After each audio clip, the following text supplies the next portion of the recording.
Hello student, good morning to all of you. आज जो है बेटा मैं आपको बताना चाहती हूँ कि सेवन्थ क्लास में हम आज आपको क्या टॉपिक कराने वाले हैं। तो सेवन्थ क्लास में आपकी जो है बुक कौन सी चल रही है आपको भी मालूम है, महाभारत। कौन सी है ये बुक? महाभारत। बुक का नाम है बाल महाभारत। तो इसमें जो है अभी तक मैंने आपको जो लेसन कराए हैं, कितने लेसन कराए हैं, यानी कि बेटा आपको जो है अभी तक मैंने 33 जो है लेसन कंप्लीट करा चुकी हूँ। उसके क्वेश्चन आंसर वगैरह जो है मैं सभी कंप्लीट आपको दे चुकी हूँ डिटेल्स। तो आज जो है आज का टॉपिक हमारा होगा लेसन कौन सा? 34 जो है हमारा लेसन का नाम है युधिष्ठिर की चिंता और कामना। क्या है लेसन 34? युधिष्ठिर की चिंता और कामना।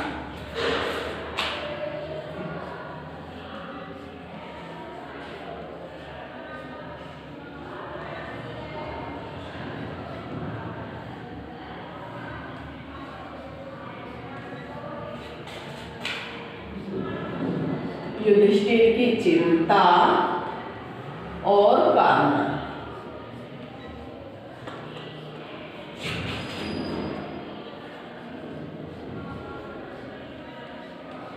तो ये है हमारा आज का विषय, जो कि हिंदी महाभारत में हम आपको कराएंगे। और कौन सी क्लास में है?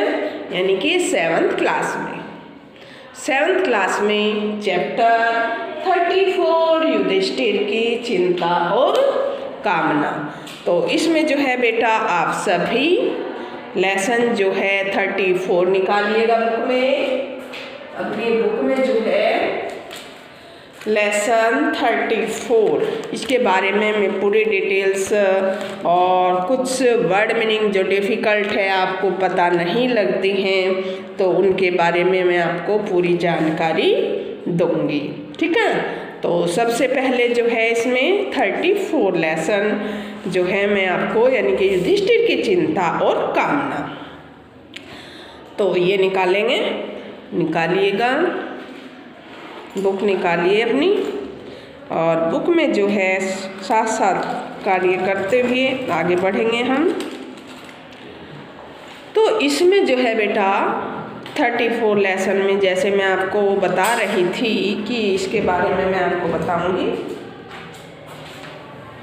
तो अभी आपने लेसन 33 में क्या अध्ययन किया था? अगर मैं आपसे पूछूं 33 लेसन में जो है बेटा आपने अभिमन्यु का जो था युद्ध देखा था, जो कि कौरवों ने एक चक्रव्यूह की रचना की थी। और उस चक्रव्यूह की रचना करते हुए अर्जुन को कुछ वीर जो हैं लड़ते लड़ते उनको युद्ध भूमि से दूर ले गए थे। और उस समय जो है द्रोणाचार्य ने चक्रव्यूह की रचना की थी, क्योंकि एक चक्रव्यूह को तोड़ना अर्जुन ही जानता था, बाकी कोई पांडव उनमें से नहीं जानते थे। चक्रव्यूह की जो है अंदर कैसे जाया जाता है, उसमें युद्ध कैसे किया जाता है, उससे बाहर कैसे निकला जाता है। तो अर्जुन रणभूमि से जो कुछ योद्धा उसको लड़ते लड़ते रणभूमि से दूर लेकर चले गए थे। तो उस समय जो है द्रोणाचार्य ने चक्रव्यूह की रचना की थी। उस रचना में जो है तो पांडवों ने जैसे सलाह की थी कि हम अभिमन्यु को ही चक्रव्यूह तोड़ना आता है, लेकिन उसको जो है उससे बाहर नहीं निकलना आता। तो अभिमन्यु से सभी पांडवों ने ये बात की कि बेटा आप जो है चक्रव्यूह के अंदर प्रवेश करोगे और हम सभी योद्धा जो है आपके पीछे पीछे चक्रव्यूह में प्रवेश कर लेंगे। लेकिन जो है बेटा ऐसा नहीं हुआ था। जैसे ही अभिमन्यु ने चक्रव्यूह में प्रवेश किया था, तो जयद्रथ जो कि धृष्ट राष्ट्र के दामाद थे, तो उन्होंने जो है चक्रव्यूह का जो है दरवाजे पर यानी कि मेन गेट पर जो है पूरा बंद बना दिया था। किसी भी युद्ध योद्धा को, पांडवों के किसी भी योद्धा को जो है चक्रव्यूह के अंदर प्रवेश करने नहीं दिया था। ये सभी बच्चे स्टोरी जानते हैं।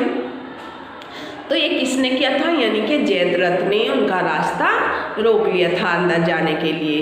तो बेटा उसमें अभिमन्यु जो है एक ही ऐसा वीर योद्धा था जो कि सारे योद्धाओं पर भारी पड़ गया था। वो एक एक योद्धा का सामना वीर आक्रमण करते हुए, और जो है उसने दुर्योधन के पुत्र लक्ष्मण को भी जो है मार दिया था। किसने, अभिमन्यु ने। जैसे ही दुर्योधन का पुत्र लक्ष्मण की हत्या हुई, मृत्यु प्राप्त हो गए, तो दुर्योधन को जो है आक्रोश पैदा हो गया और दुशासन के पुत्र ने जो है अभिमन्यु के सिर पर गदा से हमला कर दिया। और फिर जो है अभिमन्यु को अकेला पाकर उसके सारे हथियारों को छीनकर और जो है उस पर आक्रमण करना शुरू कर दिया सभी कौरवों ने एक साथ। उसके बाद जैसे ही अभिमन्यु से हथियार छीन लिए गए तो उनका जो है बेटा रथ टूट गया था। उन्होंने अपने टूटे हुए रथ को उठाकर भी कौरव सेना को जो है त्राही कर दिया था। लेकिन सारे मारथी एक ही बच्चे पर, एक ही योद्धा पर ऐसे आक्रमण करने लगे तो वो किसी कारण जो है हार गया था, क्योंकि उसके सिर पर जो है दुशासन के पुत्र ने गदा मार दी थी और उसके बाद जो है सारे योद्धा उस पर टूट पड़े थे। तो इस प्रकार वीर अभिमन्यु जो कि अकेला लड़ते हुए इस कुरुक्षेत्र के युद्ध में, यानी कि चक्रव्यूह जो रचना की थी द्रोणाचार्य ने, उसमें मारा गया था। तो 33 लेसन में आपने ये पढ़ा था। तो 34 लेसन में आज आप अध्ययन करेंगे युधिष्ठिर की चिंता और कामना। तो पांडव सेना में जो है शत्रुओं पर जोरदार हमला किया। किसने, जो है युधिष्ठिर की चिंता क्या थी, उन्होंने जो है पांडव सेना पर, शत्रुओं पर, पांडव सेना ने जो है शत्रुओं पर, अपने दुश्मनों पर जो है जोरदार हमला किया। और धृष्टद्युम्न ने सोचा कि यदि द्रोण भी जयद्रथ की रक्षा करने चले गए, कौन चले गए, द्रोण भी जयद्रथ की रक्षा करने चले गए तो अर्जुन का कार्य कठिन हो जाएगा। अतः उसने द्रोण को अपने साथ उलझा लिया। किसने उलझा लिया? जो है दुर्योधन ने। फिर देखिएगा एक बार क्या था इसमें। धृष्टद्युम्न ने सोचा कि यदि द्रोण भी, यानी कि द्रोणाचार्य भी जो है जयद्रथ की रक्षा, क्योंकि अर्जुन ने एक संकल्प लिया था कि मैं जयद्रथ को कल का सूर्य अस्त होते हुए नहीं देखने दूंगा। तो धृष्टद्युम्न जो थे वे पांडवों की साइड थे और उन्होंने यदि द्रोण भी, यानी कि द्रोणाचार्य भी जयद्रथ की रक्षा करने के लिए चले गए तो अर्जुन का कार्य कठिन हो जाएगा, यानी कि जयद्रथ को मारना अर्जुन के लिए कठिन हो जाएगा। अतः उसने द्रोण को अपने साथ उलझा लिया। किसने? धृष्टद्युम्न ने। और सात्यकी ने भी इस युद्ध में उसकी बड़ी मदद की। इस बीच युधिष्ठिर को पता चला कि सात्यकी के प्राण खतरे में हैं, तो उसने सात्यकी के लिए सहायता भेजी। किसको पता लगा? युधिष्ठिर को पता लगा कि सात्यकी के जो हैं प्राण खतरे में हैं, तो युधिष्ठिर ने बेटा सात्यकी के लिए क्या भेजा, यानी कि सेना को भेजा। किसको भेजा? सेना को भेजा। किसने? युधिष्ठिर ने। तो उसके प्राणों की रक्षा हेतु के लिए तो उसने सात्यकी के लिए सहायता भेज दी। इसी समय श्री कृष्ण के 5 जन्य की ध्वनि सुनकर, जो शंख था 5 जन्य, उसकी ध्वनि सुनकर युधिष्ठिर चिंतित हो गए तथा उन्होंने सात्यकी तथा भीम को अर्जुन की सहायता के लिए भेज दिया। किसने? श्री कृष्ण, युधिष्ठिर ने चिंतित हो गए। उन्होंने सात्यकी और भीम को, किसको? युधिष्ठिर ने सात्यकी को और भीम को अर्जुन की सहायता के लिए भेज दिया। हालांकि दोनों महाराज युधिष्ठिर की सुरक्षा में नियुक्त थे, परंतु युधिष्ठिर का आदेश मानकर तथा धृष्टद्युम्न को जो है बेटा युधिष्ठिर की सुरक्षा का दायित्व सौंपकर चले गए। किसका सौंपकर? यानी कि युधिष्ठिर की सुरक्षा का दायित्व जो है वो धृष्टद्युम्न को सौंपकर वे चले गए, क्योंकि युधिष्ठिर को जो है बेटा वे बंदी बनाना चाहते थे। तो इस कारण जो है, और अर्जुन ने जो है जयद्रथ को मारने की ठान ली थी कि जो है मैं इसको कल का अस्त होते हुए सूर्य नहीं देखने दूंगा, इसका कल का जो है सूर्य मैं इसको देखने नहीं दूंगा। तो इस कारण जो है अर्जुन ने प्रतिज्ञा ली थी, तो प्रतिज्ञा भी उसको पूरी करनी थी। तो जैसे ही श्री कृष्ण ने पांचजन्य शंख बजाया तो युधिष्ठिर समझ गए थे, चिंतित हो गए थे कि अर्जुन जो है वो जयद्रथ पर हमला करने वाले हैं, उनके साथ जो है युद्ध होने वाला है। तो युधिष्ठिर ने बेटा अर्जुन की सहायता के लिए भीम को और जो है धृष्टद्युम्न को युधिष्ठिर की जो है भीम को आदेश मानकर और जो है सात्यकी को और अर्जुन की सहायता के लिए भेज दिया था। और धृष्टद्युम्न जो है युधिष्ठिर की सुरक्षा का दायित्व सौंपकर जो है वे चले गए थे। रास्ते में जो भी सैन्य बल आया, यानी कि सेना का बल आया, भीम उसे रोंदता हुआ यानी कि उसको आक्रमण करता हुआ अर्जुन के समीप पहुंच गया, क्योंकि बीच बीच में बेटा इतने सैनिक जो है लगाए गए थे कि जिससे यहाँ कोई भी अन्य योद्धा न पहुँच सके। तो इस प्रकार जो है वहाँ बीच बीच में अन्य सैनिक जो है लगाए गए थे। तो भीम इन सभी को रोंदता हुआ यानी कि अर्जुन के पास, समीप यानी कि पास, समीप का मतलब होता है पास, तो वहाँ पर पहुँच गया। वहाँ पहुंचकर सिंहनाद किया और जिससे युधिष्ठिर की चिंता कुछ कम हुई। युधिष्ठिर मन ही मन सोचने लगा कि संभव है अर्जुन जयद्रथ का वध कर दे। अर्जुन जो है वो जयद्रथ का वध कर दे। किसने सोचा ये? जिससे युधिष्ठिर की चिंता कुछ जो है कम हुई। सिंहनाद हुआ और जिससे जो है युधिष्ठिर की चिंता कुछ कम हुई और युधिष्ठिर मन ही मन सोचने लगा कि संभव है अर्जुन जयद्रथ का वध कर दे और इसी के साथ शायद दुर्योधन संधि कर ले यानी कि समाधान कर ले और शांति स्थापना हो जाए। तो ये जो है बेटा युधिष्ठिर अपने मन ही मन सोच रहे थे। तो एक आपकी बुक में शब्द है विक्षिप्त यानी कि पागल। और जैसे मैंने बताया था कि श्री कृष्ण जी ने जो है 5 जन्य की ध्वनि करी, यानी कि 5 जन्य मैंने पहले भी आपको बताया था, यानी कि एक शंख का नाम है जो 5 जन्य नामक राक्षसों की हड्डियों से बना था।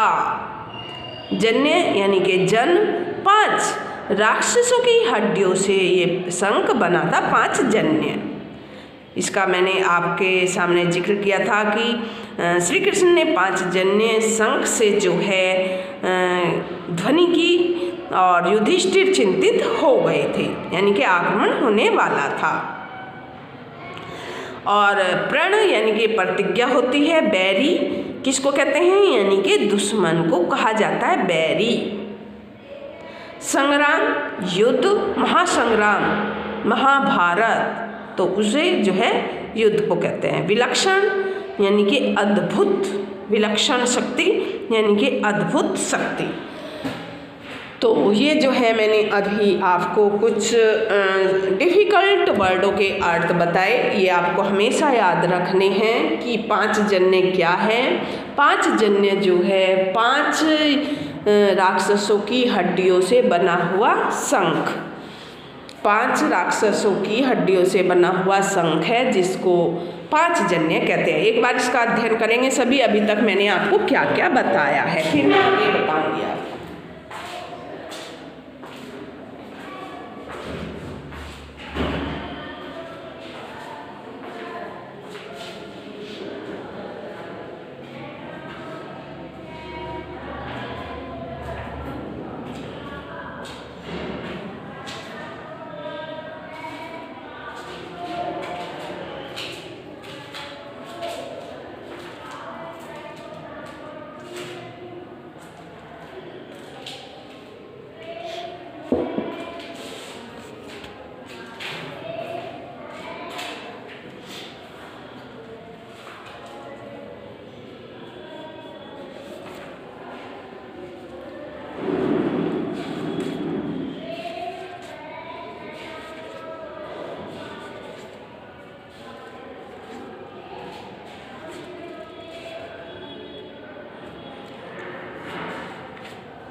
तो बेटा आपने ये समझा होगा अभी तक मैंने आपको क्या कराया था, किस किस के बारे में, कि 5 जन्य जो है क्या था, यानी कि श्री कृष्ण जी का शंख था, जो श्री कृष्ण जी हमेशा शंख ध्वनि किया करते थे 5 जन्य से। तो इसमें जो है श्री कृष्ण जी किसके सारथी थे अगर आपसे पूछा जाए तो अर्जुन के सारथी थे ना। तो जयद्रथ का वध कर दे और इसी के साथ शायद दुर्योधन संधि कर ले, ये जो है युधिष्ठिर अपने मन ही मन जो है बेटा सोच रहे थे। इधर जहाँ भीम, सात्यकी और अर्जुन थे वहाँ घोर संग्राम हो रहा था। संग्राम मीन्स अभी मैंने आपको बताया था युद्ध, संग्राम यानी कि युद्ध हो रहा था, जहाँ पर भीम थे, सात्यकी और अर्जुन थे। दुर्योधन को हराकर मैदान छोड़ने पर जो है विवश कर दिया था इन्होंने। भीम कर्ण से लड़ रहे थे। किससे लड़ रहे थे भीम? कर्ण से लड़ रहे थे तथा उन अपमानों और यातनाओं और मुसीबतों को याद कर रहा था जो कौरवों की वजह से उन्हें पहुंची थी। कौन कर रहा था उनको याद? भीम और अर्जुन। यातनाएं, परेशानी, दुख, यातना, दुख देना, तो उन सभी को याद करते हुए वो आक्रमण युद्ध वहाँ पर बेटा हो रहा था।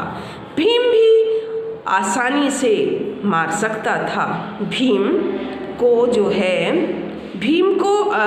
एक मिनट, इस युद्ध में जो है कर्ण ने भीम को शस्त्राविहीन, यानी कि उनके जो है शस्त्र छीन लिए थे। किसने? कर्ण ने। लेकिन इसमें चाहे तो कर्ण जो था भीम को आसानी से मार सकता था, लेकिन कर्ण ने जो है अपनी माता कुंती से वचन किया था कि आपके जो है 5 पुत्र जिंदा रहेंगे, चाहे मैं मरूं या अर्जुन, हम दोनों में से एक ही बचेगा। तो यानी कि वो शस्त्र विहीन कर दिया था भीम को। कर्ण ने शस्त्र उसके जो है छीन लिए थे, अलग कर दिए थे। यदि वह चाहता तो भीम को आसानी से मार सकता था, परंतु कुंती को दिए वचन के कारण उसने भीम को नहीं मारा। किसने? कर्ण ने। भीम को जो है अपनी माता कुंती को वचन देने के कारण जो है, और उसके बाद जो है दुर्योधन ने कर्ण को जो है ये भी कहा था कि आप वहाँ भीम को मार सकते थे, लेकिन आपने नहीं मारा। तो कर्ण ने जो है एक अलग से बहाना उसमें बनाया था कि ऐसा नहीं था। तो इस तरीके से बेटा, तो आज जो है मैंने आपको कौन सी क्लास में? 7th क्लास में 34 लेसन का अध्ययन कराया। 34 जो है बेटा लेसन आपका 34वां लेसन है, युधिष्ठिर की चिंता और कामना। तो सभी बच्चे जो हैं इसकी रीडिंग करेंगे और क्वेश्चन आंसर भी बेटा साथ साथ करेंगे, क्योंकि ये आपके फाइनल एग्जाम में आने वाला है। तो आज जो है 7th क्लास में इतना ही। Have a nice day, take care.